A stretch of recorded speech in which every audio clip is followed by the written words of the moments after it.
الحمد لله نحمده ونستعينه ونستغفره ونؤمن به ونتوكل عليه ونعوذ بالله من شرور أنفسنا ومن سيئات أعمالنا من يهده الله فلا مضل له ومن يضلل فلا هادي له ونشهد أن لا إله إلا الله ونشهد أن محمدا عبده ورسوله أما بعد فقد قال الله تبارك وتعالى في كلامه المجيد أعوذ بالله من الشيطان الرجيم بسم الله الرحمن الرحيم ورفعنا لك ذكرك صدق الله العظيم سلام سبحان کے اسرار محبت جس نے سمجھائے سلام سبحان کے اسرار محبت جس نے سمجھائے سلام پر کہ جس نے زخم کھا کر خون برسائے سلام پر کہ جس کے گھر میں چاندی تھی نہ سونا تھا سلام پر کہ جس کے گھر میں چاندی تھی نہ سونا تھا سلام اس ذات پر جس کے پریشان حال دیوا ہے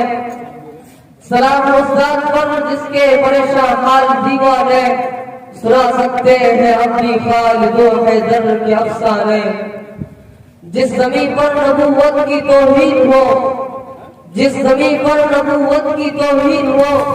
گر پڑے نہ کبھی آسمان دوستوں جو خلاف شریعت ہمیں حکم دے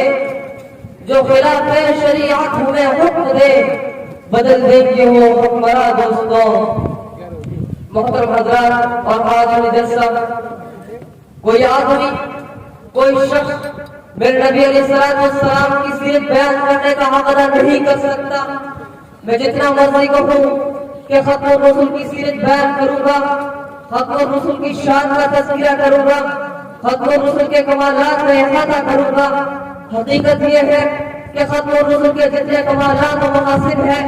ختم الرسول کی جتنی عظمتیں رفعتیں اور بلندیاں ہیں ان تک دنیا کے کسی انسان کی رسائی نہیں ہو سکی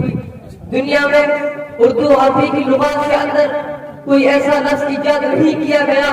جس میں ختم الرسول کے کمالات کا احاطہ کیا گیا ہو کمالات سارے پیچھے رہ گئے محاورات سارے پیچھے رہ گئے مجازات سارے پیچھے رہ گئے کنایات سارے پیچھے رہ گئے لغات ساری پیچھے رہ گئی فصاحت و بلاغت ساری پیچھے رہ گئی لیکن میرا نبی آگے چلا گیا اسی کو تو دیکھ کر مولانا مراد اصل بیرن نے کہا تھا کہ یوں آنے کو تو سب آئے پر جو بھی آیا وہ جانے کے لیے ہی آیا لیکن مکے میں ایک ایسے محمد عربی آئے جو صرف آنے کے لیے ہی آئے وہ آئے تو آتے چلے گئے وہ بڑھے تو بڑھتے چلے گئے وہ گھومے تو گھومتے چلے گئے وہ پھیلے تو پھیلتے چلے گئے یہی تو معنی ہے وَرَفَعْنَا لَكَ ذِكْرَكَ اے پیغمبر ہم نے تیرے ذکر کو بلند کر دیا یہ میرے نبی کی شان ہے کہو میرے نبی کی شان ہے سامعین عبادت کی ہر دور کے اندر ہر آدمی نے اپنے اپنے انداز میں نبی علیہ السلام کی سیرت بیان کرنے کی سعی کی ہے 1400 سال گزر گئے کوئی شخص میرے نبی علیہ السلام کی سیرت کے سمندر کی گہرائی تک نہیں پہنچ سکا لیکن پھر بھی اس نے ایک مقام حاصل کیا ہے دیکھیے ابو بکر نے میرے نبی علیہ السلام کی سیرت کے سمندر میں غوطہ لگایا صدیق اکبر بن گئے عمر نے غوطہ لگایا تو قاتل سیاحت بن گئے عثمان نے غوطہ لگایا تو ذوالنورین بن گئے علی المرتضی نے غوطہ لگایا تو حیدر کرار اسد اللہ غالب بن گئے